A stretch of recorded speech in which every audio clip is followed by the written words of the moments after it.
This edition of the Ridley Report is brought to you by FreeKeene.com. FreeKeene.com believes Keene is the best destination for pro-liberty activists like you. Keene is an exciting and challenging ground floor opportunity.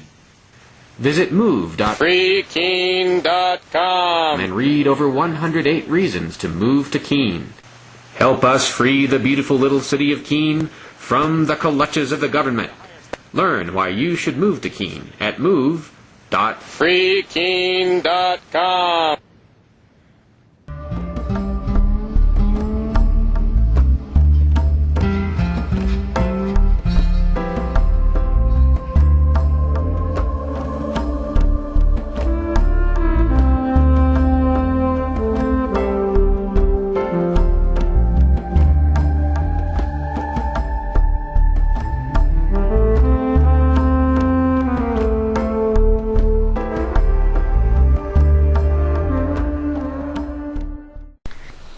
Okay, I'm beginning to audio and video, or I'm beginning to audio record. Is that all right with you, Reno?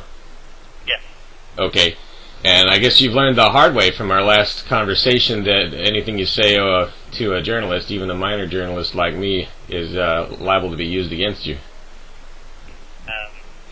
Everything I say, I always speak the truth, and I don't mind them trying to use it against me. We want to enhance his sentencing this come around because he's kind of showing that, you know, if we go to court, he's going to do it all over again. Basically, you know, I'll get to the wording exactly, but you'll see what on that. Now, you said you had I understand you had like a prepared statement that you wanted to read, that you had written out? Yeah, it's not so much a statement, it's just I wanted to walk through for an example of what's been happening to us. When I say us, I mean the co-defendants as well. Of course, I don't know what they did. I wasn't around when they did what they're alleging they did. So I can't say yes or no what happened to them. But I can speak for myself. And I wanted to give an example of what's being used against me. Which if anybody now look at it and they're saying, oh my gosh, how'd they get away with all this, you know, stuff. And that's basically what I wanted to do. I wanted to walk through like right now, what they're giving the PSI officer, which is probation officer, when they do a review and they say, okay, this guy is this kind of a bad guy or whatnot, and then they give you, okay, he should get max or he should get only minimum or something along those guidelines. Basically, it's based at the guidelines of where it should start from.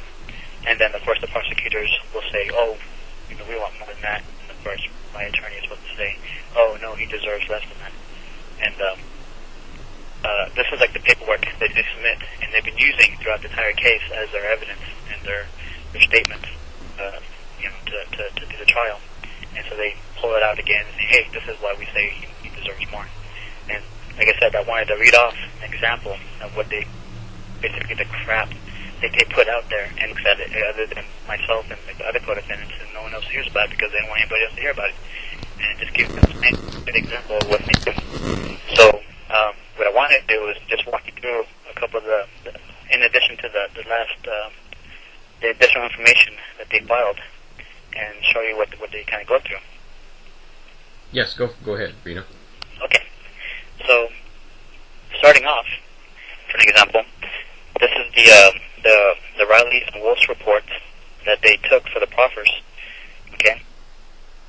Wolf and Riley on their own, or the free will, or coerced one way or the other, sat down with the defense, with their defense counselors, and then with the prosecutors, and then probably two others, and it's labeled here too, so I'm not going to go into all that. But, like, if you look at these two reports that they submitted for my PSI to be enhanced, they were both done on the same day.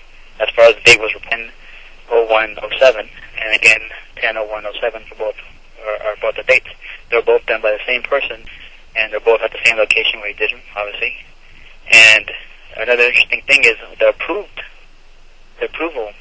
signature was supposed to be name and title on the bottom of the pages, and there's no date on them, on either one of them, and there's no name, there's only AL, and there's no title, so I don't even know who approved this paperwork to go through. But and there might be a reason for that, because when you go into it, you'll start reading how much crap it is. And you look at like the first report, which I'll read off of Riley's first, and then I'll go and I'll read off Pope's next. But like the first report says the first page is exact, with the exception of the copying paste incompetent mistakes, and I say incompetent because otherwise it would show deliberate Tim Sports. All the way all the way up to what Jamie Berry testified at the testimony, where he was at on the witness stand, and he swore that another person claiming to be myself made a recording, and Jamie Berry swore to it as my voice, and laying the groundwork for the judge to grant that thereby turns the recording into a conspiracy statement, which locked me into the conspiracy charges. And because of the way that all works out, I'm going to go ahead and read off from both the reports. Again, the first one is going to be Riley's. And it starts off saying, Wednesday, September 19th, 2007, Danny Riley was interviewed by the U.S. State's Attorney's Office, District of New Hampshire. Present were Riley's attorney, Mark Howard, and the personnel from the USAO and the USMS. It starts off as Thursday, September 18th, 2007. Robert Wolf was interviewed by the United States Attorney's Office, District of New Hampshire. Present were Wolf's attorney, Paul Garrity, and members of the USAO and the USMS. The second statement on Riley goes on, starts off with this. At the onset of the interview, an AUSA verbally detailed the proffer agreement about making corroborative statements. Riley and his attorney, Mark Howard, acknowledged understanding the legalities of such statements. On Wolf's is basically the same again, because at the outset of the interview, an AUSA detailed the legal ramifications of Wolf's cooperative statements. Wolf and his attorney, Paul Garrity, acknowledged understanding the proffer agreement while signing the agreement. Then it goes into the first topic, was a threat. Reading off of Riley was asked if he was aware of any of the government, law enforcement, or anyone in general. Riley reported the following. Riley was not aware of any formal plans to harm individuals other than Ed Brown vocalizing. Okay, and I'm going to go back to Wolf, and then it goes again, the threats. Wolf was asked if he was aware of any imminent threats to the government employees, law enforcement, or anyone in general. Wolf related the following. Wolf was not aware of any formal plan to harm individuals other than Edward Brown, vocalizing such.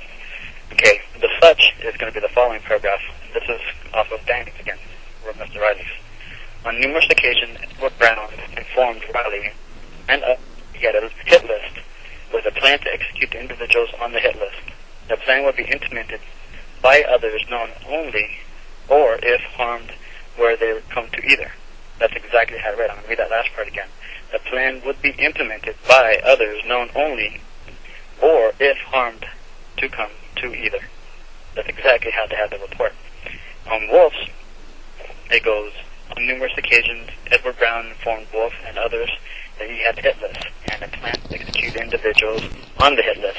The plan would be implemented by others known only to Edward Brown. The plan would be initiated on Edward or Elaine Brown's arrest, or if they were harmed, were to come to either.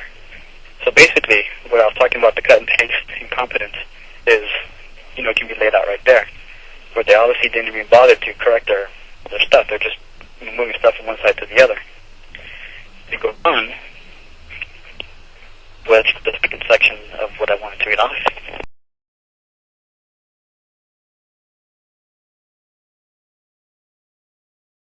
This edition of the Ridley Report is brought to you by Freaking.com.